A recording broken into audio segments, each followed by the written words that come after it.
So I'd like to start tonight's talk with a quote from Roshi Joan Halifax, who many of you may know, who has done a lot of work, has a retreat center in Colorado, Upaya, and does a lot of work with the Zen community in hospice stuff and in ways of being able to help. We need to come home through the body of alien lands. For some, these are journeys of change that are taken intentionally and mindfully. They are pilgrimages, occurrences when the earth heals us directly. When the earth heals us directly. Pilgrimage has been for me and many others a form of inquiry into action.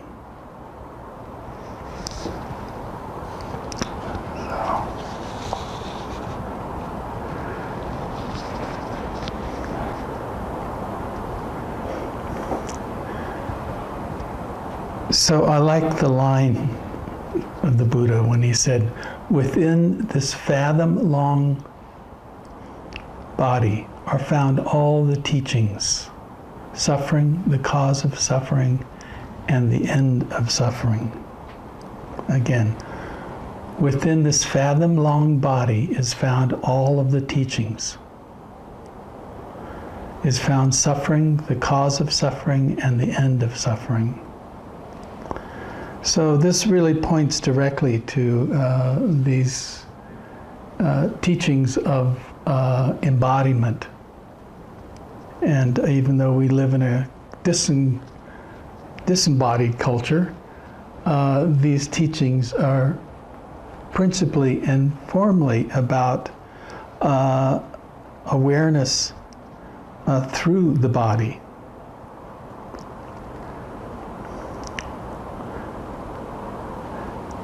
Difficulty pulling our buoyant mind down into this skittish body, staying only for a moment, then off again, prancing around, hoping to think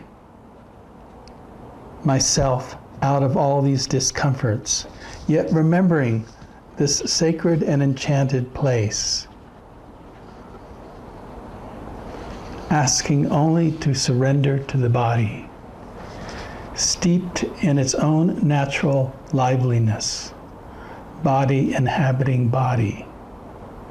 Awareness has this home, destined to feel itself one breath at a time,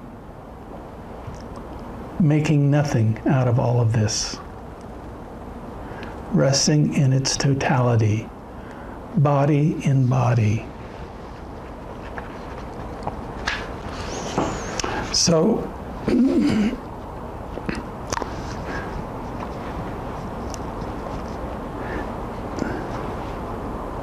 this is not complicated, but it is not easy.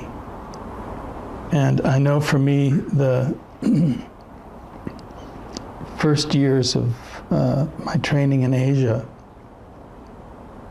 I didn't get how important this was. And a lot of my friends around me were quite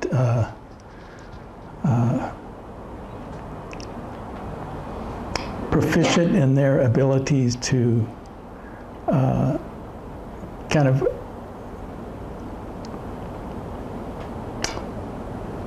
use these teachings in a way that was based on a lot of the thought process. And you have a lot of Buddhism, which is essentially quite intellectual and can be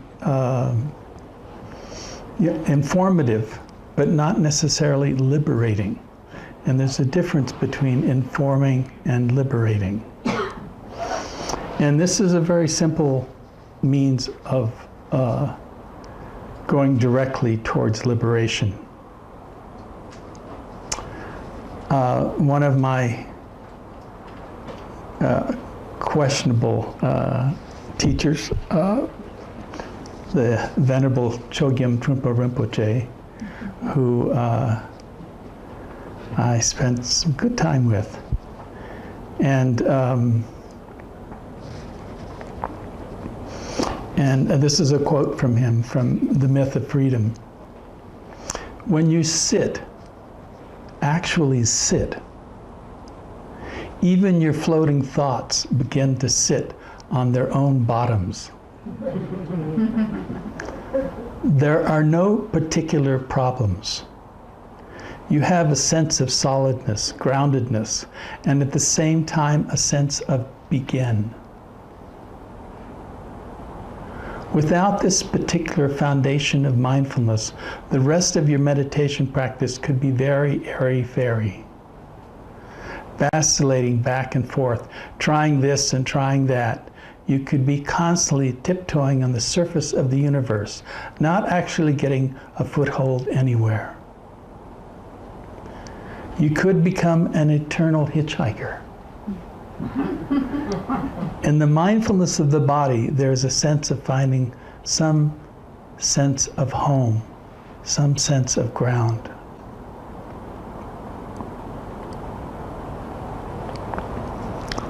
So for all his controversy, he was an incredibly creative individual. But also he had his problems, you know. As many of you might know, but at the same time, he was an incredibly talented speaker.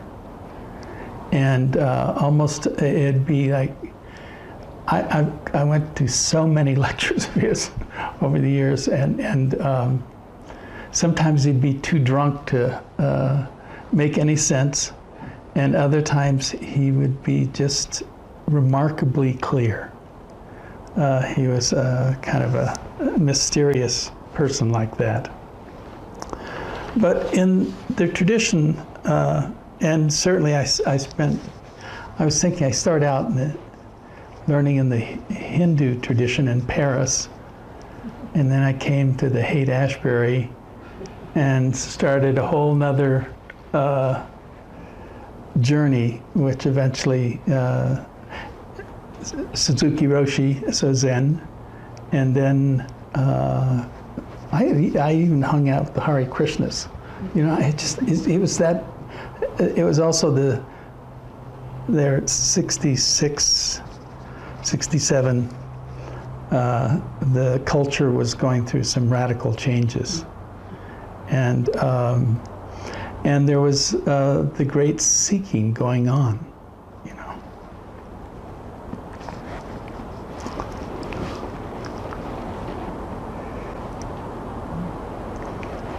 So a little bit about the tradition. So I went through a lot of different forms. I spent a lot of times with the Tibetans, and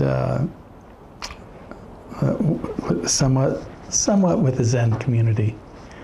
It just wasn't my cup of tea, and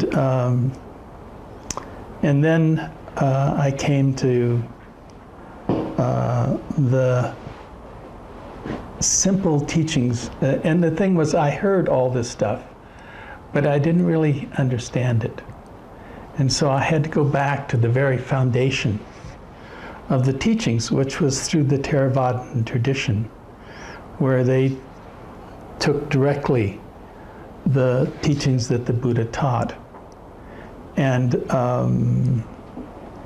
lived by them and have for all these centuries.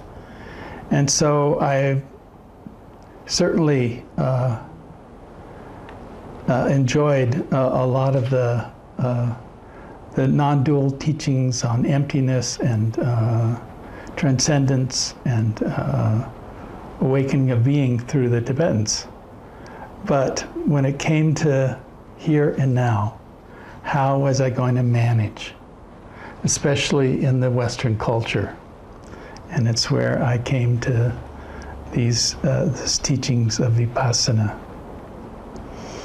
And I want to say, you know, I spent, because I'd spent almost 15, 20 years kind of seeking, and then I came across the teachings of the Venerable Ajahn Chah, who had a series of, probably the most famous is Jack Cornfield, who I taught with for 20 years, and a brilliant speaker, and he was a lot of things. But that lineage from Jack to Ajahn Chah, to Ajahn Sumedho, and back then to Ajahn Mun Bharata, and from there to early, this would have been the 1880, 1890, something like that, long time ago, you know. And those monks, you know, Thailand was such a different country then. I mean, when you think of a country that all of the northern part of Thailand was simply one canopy of these large teak trees that were then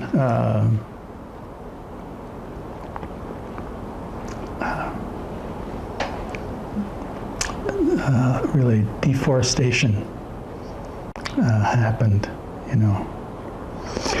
But in those early years, there were a series of monks, Ajahn Sao, who was the teacher of Ajahn Mun Bharata, and they sort of went back and forth from Burma to Thailand. There was no real border there.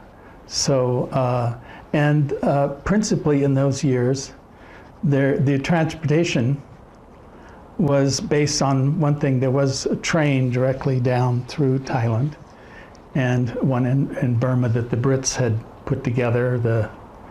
You know, was it trying to remember the bridge over the River Kwai, and all the suffering that happens, you know, during World War II.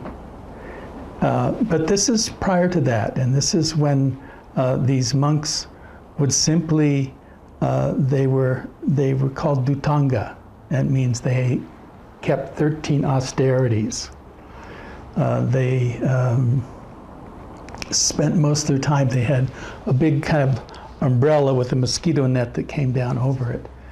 And they, a lot of times they lived in caves, and which northern Thailand has, and Burma has a lot of caves. And so it was a place where these Dutangas, these forest monks, could live quite freely and do their practices. Ajahn Mun was known, he's a kind of a mystic. A lot of the early ones were very much mystics. They talked to unseen beings that you and I wouldn't see, but they seemed to talk to them in the forest. And you know, sometimes there's tons of stories of, you know, living next to tigers and all that stuff, and elephants, but Ajahn Mun, he wrote one poem at the end of his life, which was 28 pages. And that was the only thing we have of his, besides this one man, Mahabua, who was a great transcriber and prolific writer. who described a lot of his life and work. And again, it was this was a mystical culture. So they, there was talking to trees, and there was talking to stones, and there was beings referred to as devas, and both peaceful and not so peaceful, that were part of their expression, part of how they spoke of the world. And quite unscientific, I guess you could say. And yet, at the same time, here were these monks who lived up in all of the north there. They came, actually, they were all over at one point. And they walked. So they walked for days on end. And a lot of times, Ajahn Mun never spent more than three nights in one place. So they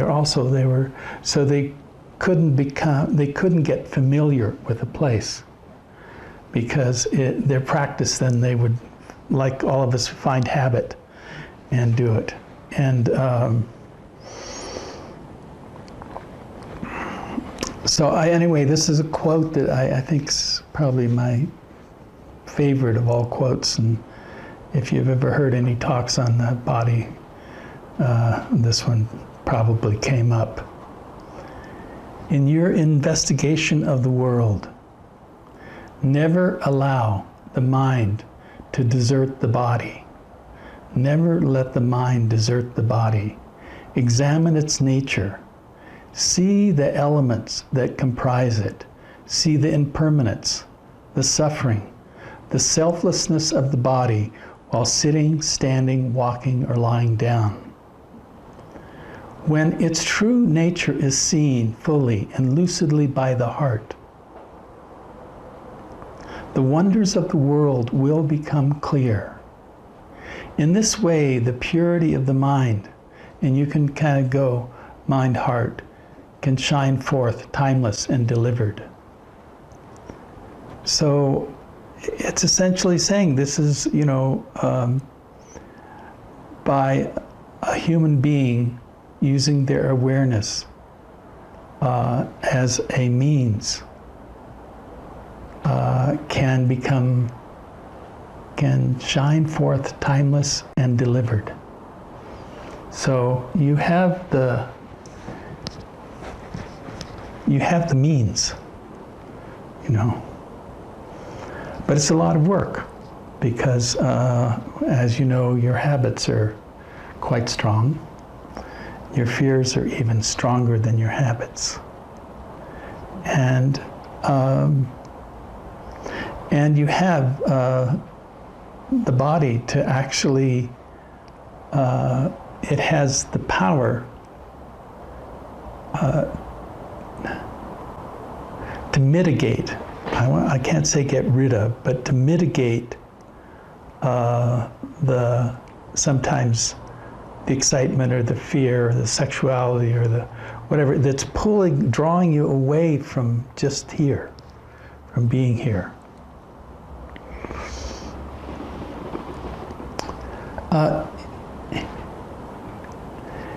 So it is a fundamental training that is just simply you keep repeating this, and unfortunately it's not something you can do in one time around.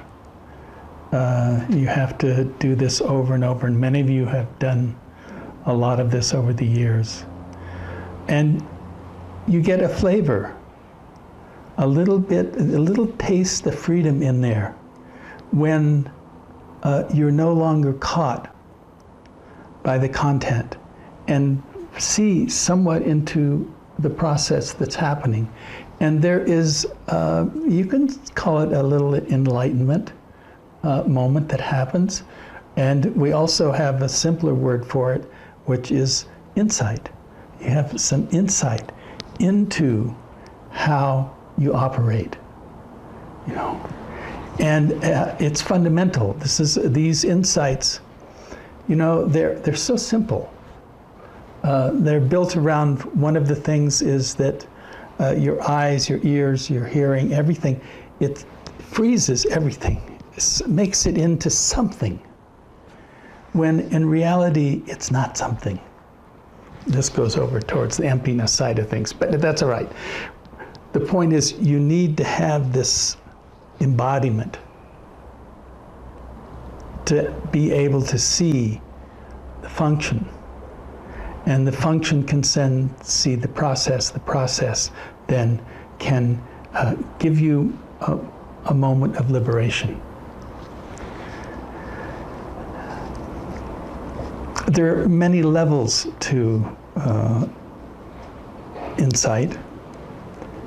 And I think a lot of times, you know, I like in the Zen tradition, they have, it's like you have an enlightenment experience, and they say, oh, that's the beginning of the path, you know.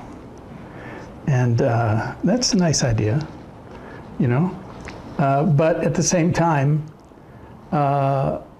it's simply a process that you will go through, and that the insights build on themselves. And one of the things about insights is, as I said, they're simple. They're basically our ability to see through things. So to see through you're seeing, you're hearing, you're thinking. You have to be able to see through that. And I use the word seeing very liberally, because it means just in the sense as you kind of penetrate it to its truth. One of the fundamental truths here is that all of this is not stable. You know, this is all changing phenomena. And which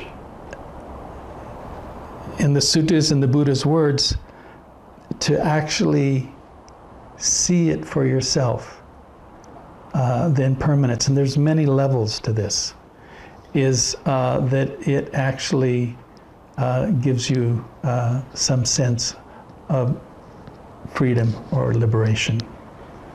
And so it's one of our principal things, is to see into how we kind of freeze or concretize, or we think we make real, you know, and that we construct around that, you know. Also, when we don't understand this, one of the unfortunate truths is that one of the way human beings learn is it's like a little kid at, you know, by the stove, and put their hand on it, it burns, and they kind of learn by that touch of a hot stove. And the same way, I think we learn everything. That somehow through our thinking, our imagination, our desires, our fears, we touch that burning stove, and we suffer for it. And in that suffering, we also are taught, you know, that, oh, I can see why, it's really why we have these precepts, which we took at the beginning of the retreat, of, you know, non-harming, of not taking what is not given. I put that at the end. You know, being careful with our energetics, our sexuality, our some of our primal powers, you know, and then ultimately our you know, our misuse of intoxicants, simply because, you know, they can be great. I think some of them can give us great insight, but we end up using them as avoiders and not inspirers.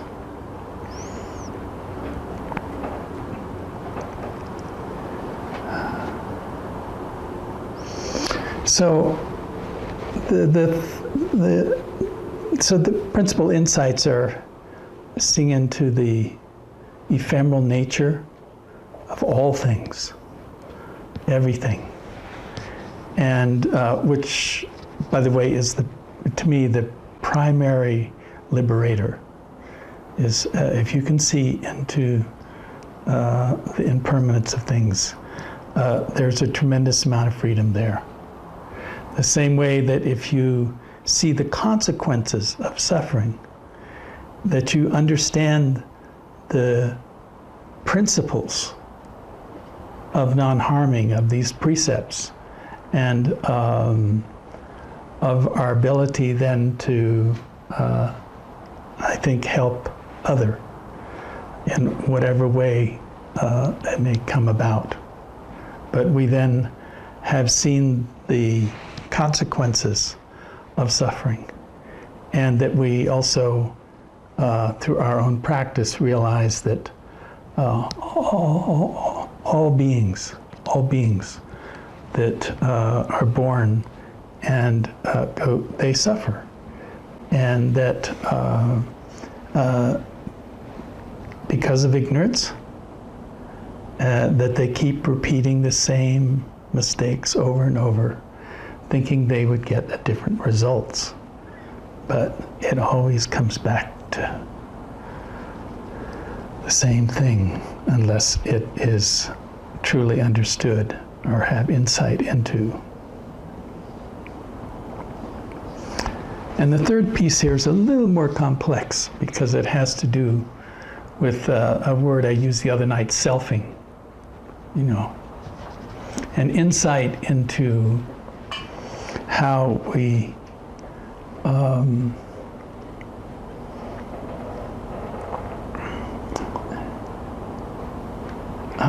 have created our attachment to who we think we are.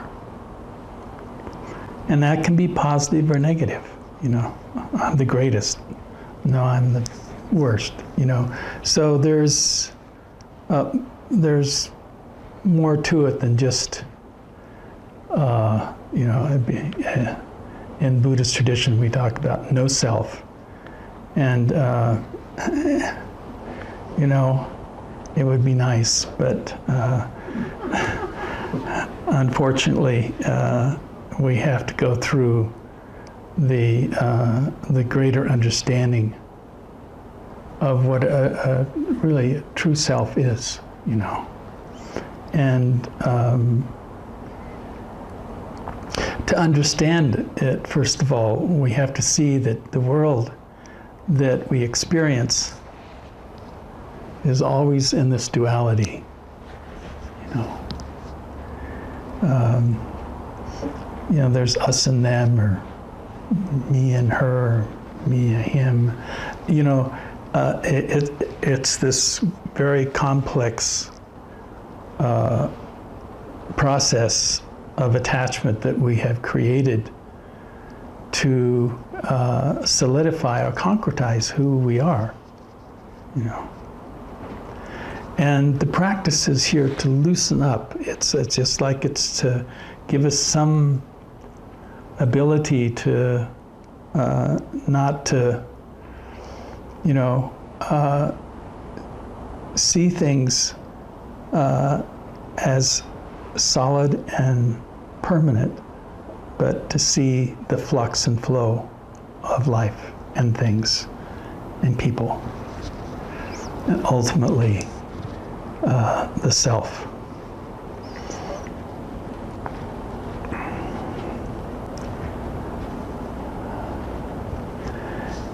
So more than anything, you're not going to get rid of yourself, by the way.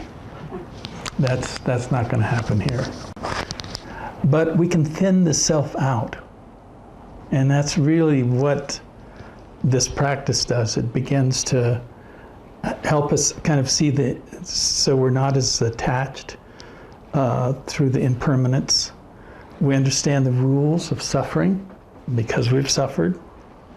And most people come to this, and I would say a majority of people that come to these practices have suffered a bit.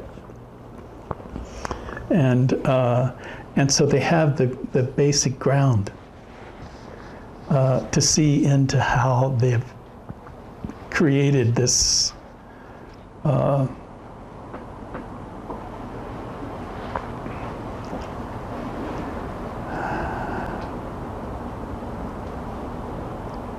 this construct that we call ourselves. And certainly there is relative, I'm John, I'm a neurotic, that's all relative. And so you have a relative self.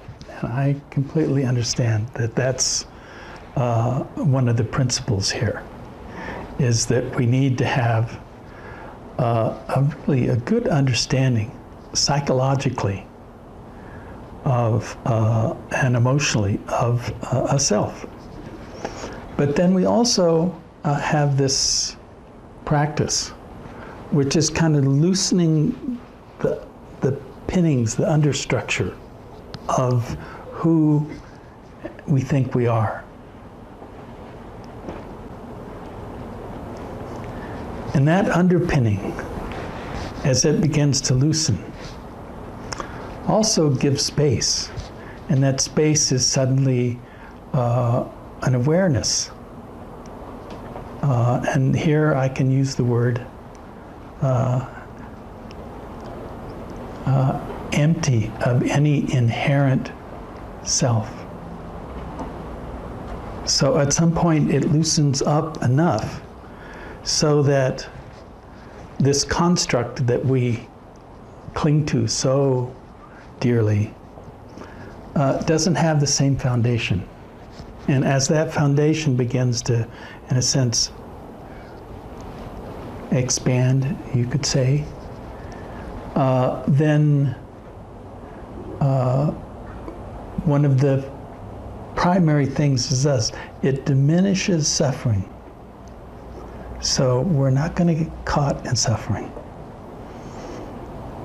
as much.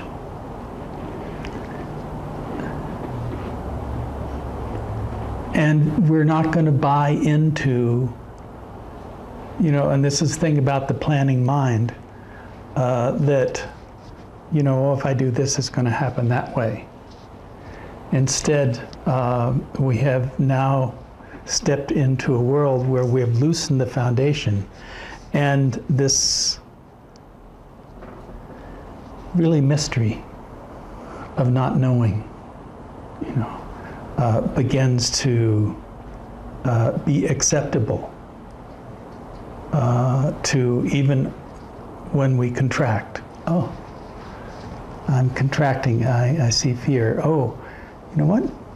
I also see that there is a space between the contraction and the concept, the self-concept that goes with it.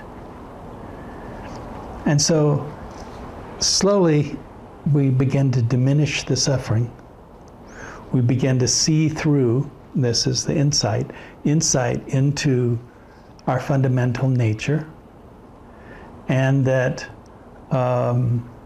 freedom is not something so far away. It's not like I need to spend the rest of my life worrying about this. No, I need to loosen the structure. And I need to have useful tools. And this is part of what you're doing here, is these are useful tools.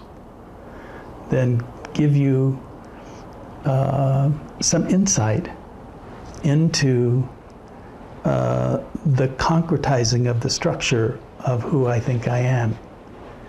And that when I loosen that,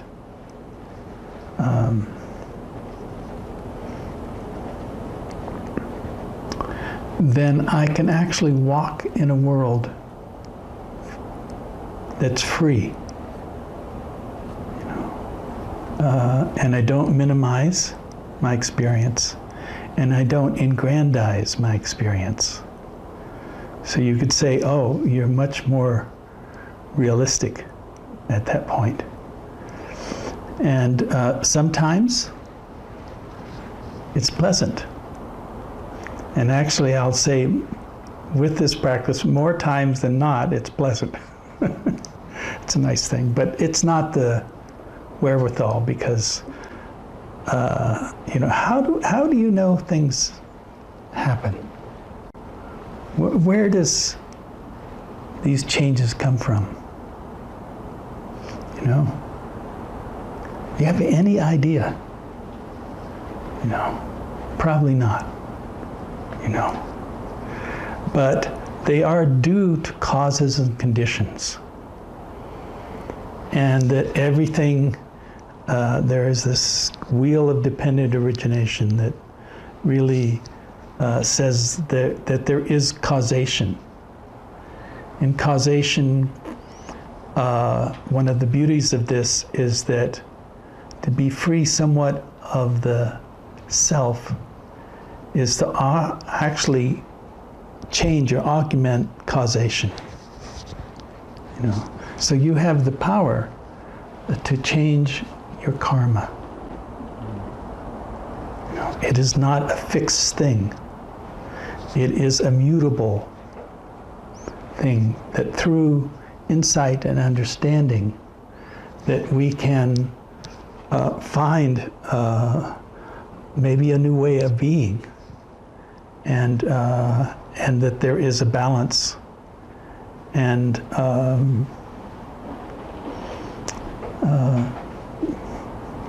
wonder, mystery. I guess I could use the word magic. I like that word. You know, it's like, wow, it just came out of nowhere. Well, there were causes and conditions, but still, due to the causes and conditions, you find yourself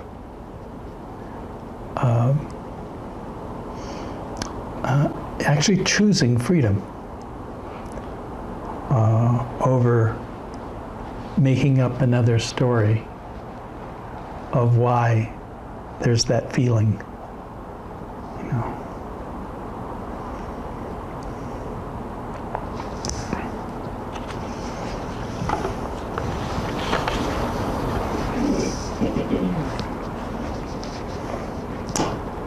This is Hakuin Zenji from the Song of Zazen. All beings by nature are Buddhas, as ice by nature is water. How sad people ignore the near in search for truth afar, like someone in the midst of water crying out for thirst. Truly, is anything missing now? Nirvana is right here before our eyes. This very place is the pure lotus land. This very body, the Buddha.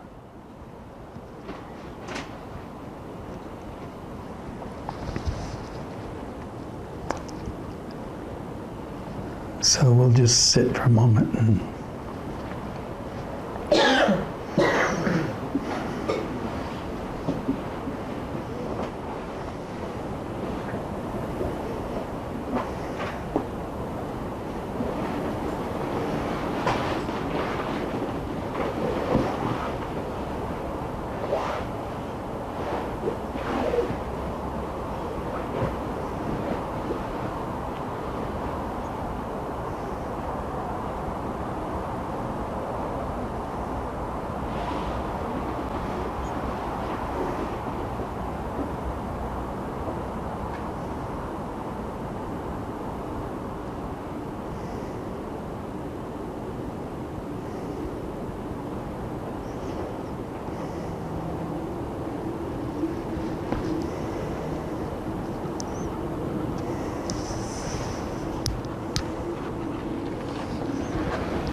So I'd like to go directly into this last sitting.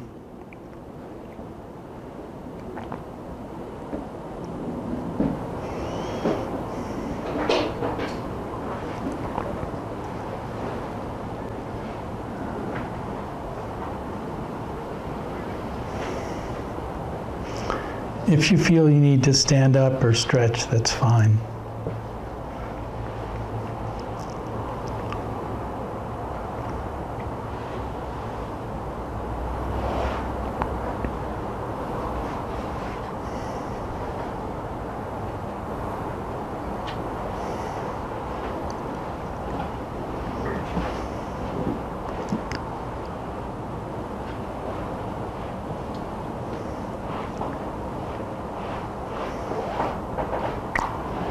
And my suggestion is this practice of soft belly.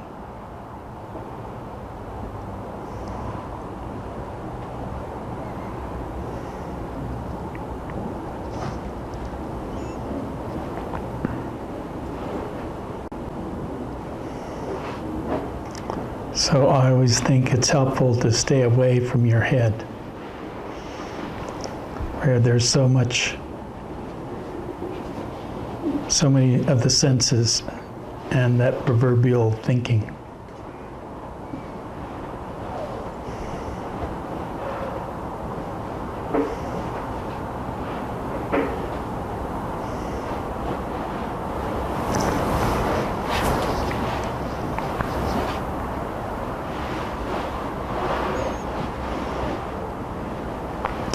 So there is a practice, just owning the body. From the tip of the toes to the crown of the head, this whole mass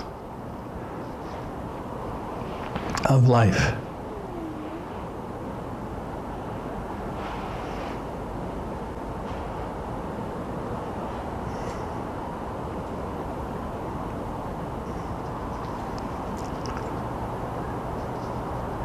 It takes care of you as you take care of it.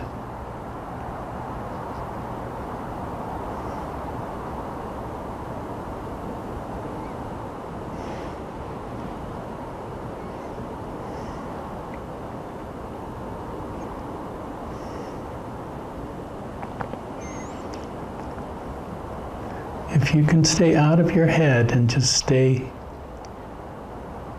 in your body,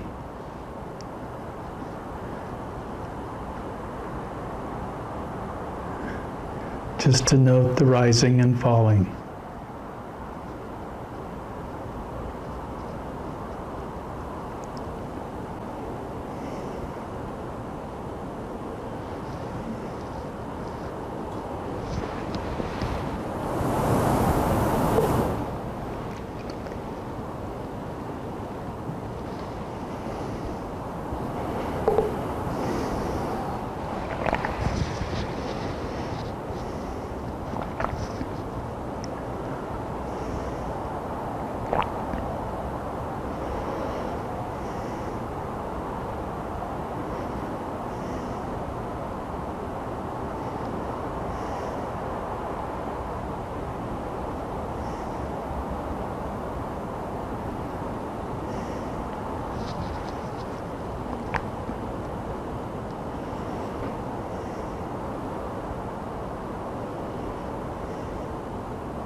There is no right or wrong practice. There is simply this awareness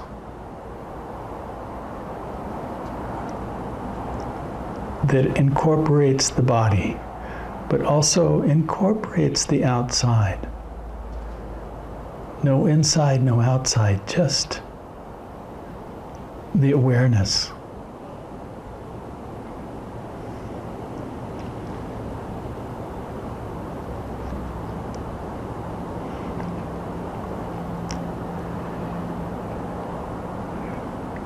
it is anchored. It is anchored, that awareness, to the body.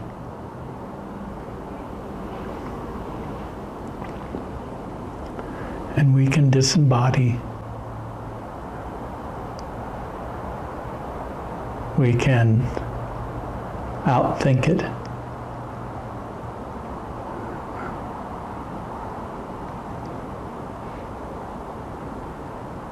We can contract through wanting and sometimes fear or obsessing.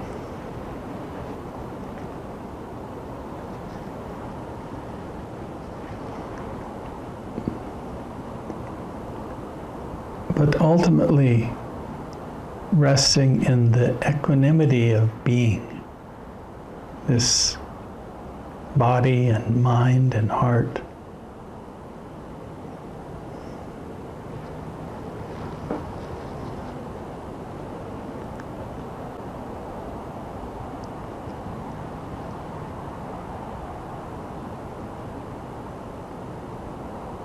Resting with the great, grand scheme of things.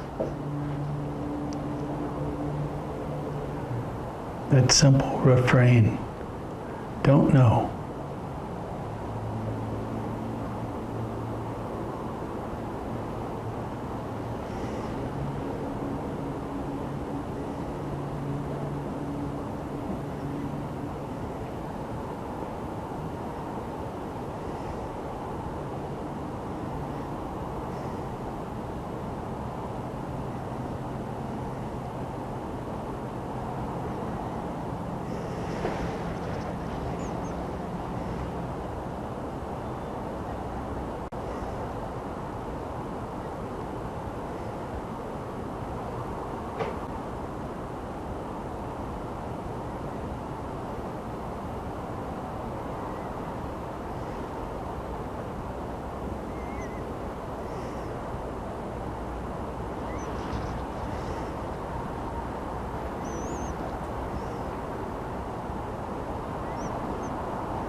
Whatever you do, don't get lost.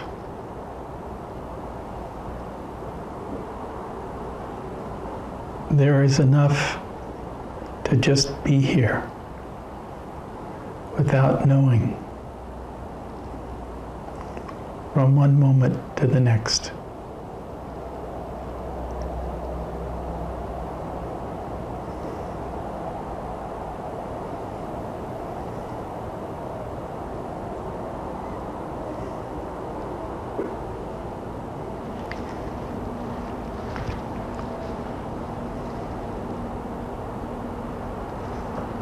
A mind that doesn't allow things to stick, just to be aware, move through, knowing that something else will reappear over and over and over again.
Now we're going to switch our practice here to metta. And again, for many of you, you have phrases that you use. And I'm going to start this evening by just seeing if you can't bring your attention to your heart and this body, and seeing if you can't just rest in the nature of your heart, that basic goodness.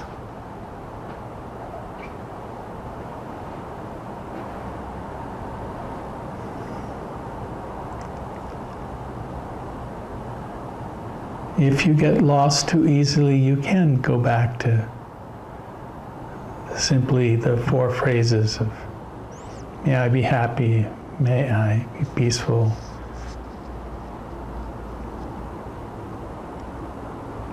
may I be safe, and may I be at ease.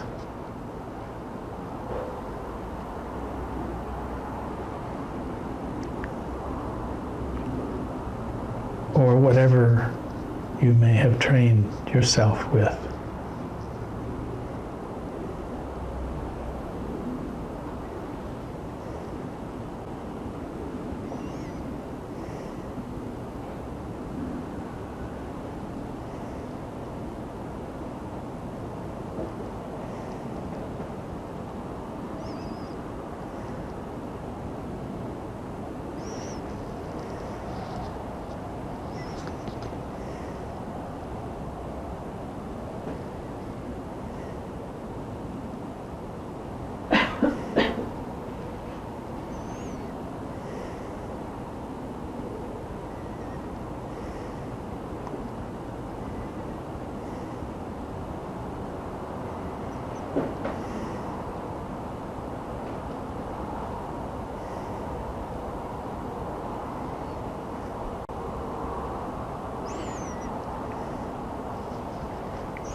As you explore this metta, this loving kindness, see if you can't just turn it around, direct it towards your body, maybe tired from today or exhilarated from today, or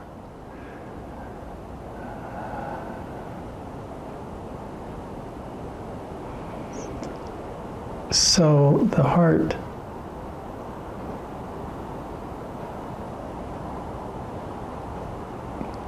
is in comfort with the body.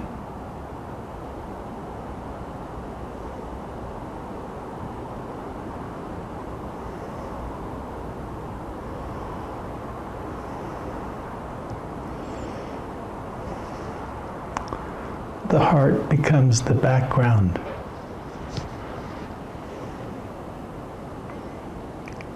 To this sitting here.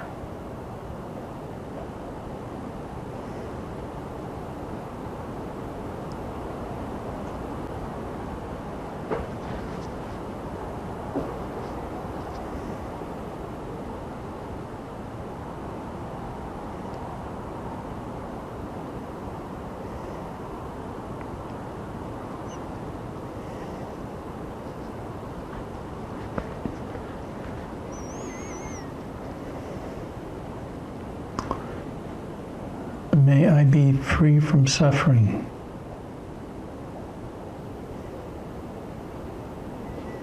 May all beings be free from suffering.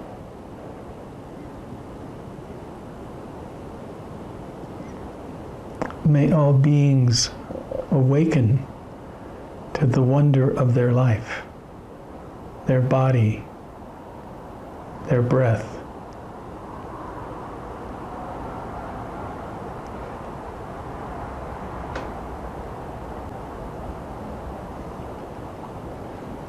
May their minds be the instruments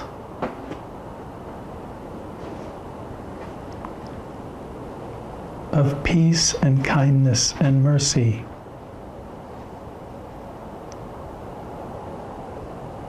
And gratefulness.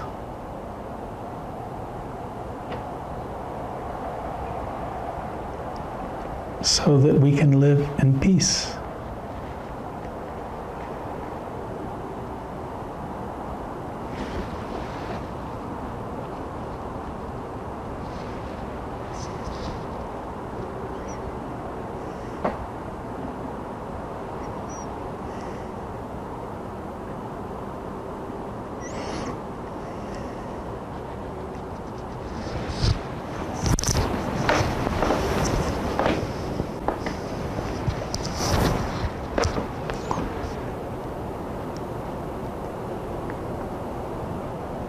May all beings everywhere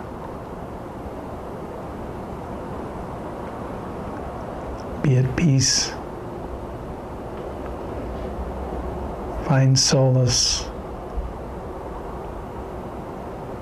and generate goodness from one to another.